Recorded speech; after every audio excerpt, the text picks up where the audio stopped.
Most commonly asked question, English का passage easily और जल्दी से कैसे सॉल्व करें।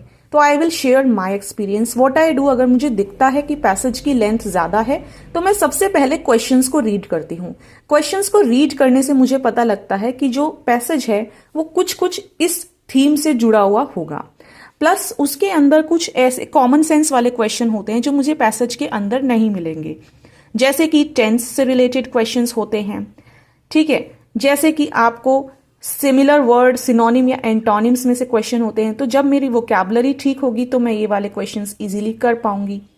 ठीक है, बाकी के जो क्वेश्चंस हैं जो कि बिल्कुल पैसेज से ही रिलेटेड हैं, जब मैं क्वेश्चंस पढ़ लूंगी तो उसके बाद क्या होता है, वो माइंड में मेरे एक तरीके से फिक्स हो जाते हैं कि कुछ इंपॉर्टेंट टर्म्स मुझे क्वेश्चंस के अंदर नजर आ जाते हैं। और हमारा जो माइंड है वो इतना शार्प है कि जब आप कोई चीज इनकम्प्लीट छोड़ देते हो क्योंकि आपने क्वेश्चंस पढ़े हैं पैसेज नहीं, तो वो उस चीज को बहुत जल्दी कैच करता है उन कीवर्ड्स के साथ जो आपने क्वेश्चंस में देखे होंगे। आप खुद भी ये ट्रिक ट्राई करके देखना। आप जब पैसेज पढ़ोगे ना क्वेश्चंस पढ़ने के बाद, तो आपका जो ध्यान है, आपका जो फोकस है, वो खुद ऑटोमेटिकली उन्हीं टर्म्स की तरफ ज्यादा जाएगा जो आपने क्वेश्चंस में पढ़े। ठीक है, तो आपको पहले क्वेश्चंस पढ़ने हैं, फिर पैसेज पढ़ना है।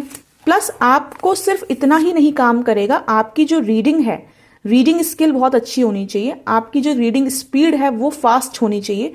थोड़ी बहुत अगर वोकैबुलरी अच्छी है तो आइसिंग ऑन द केक रहेगा। ठीक है, सोने पे सुहागा।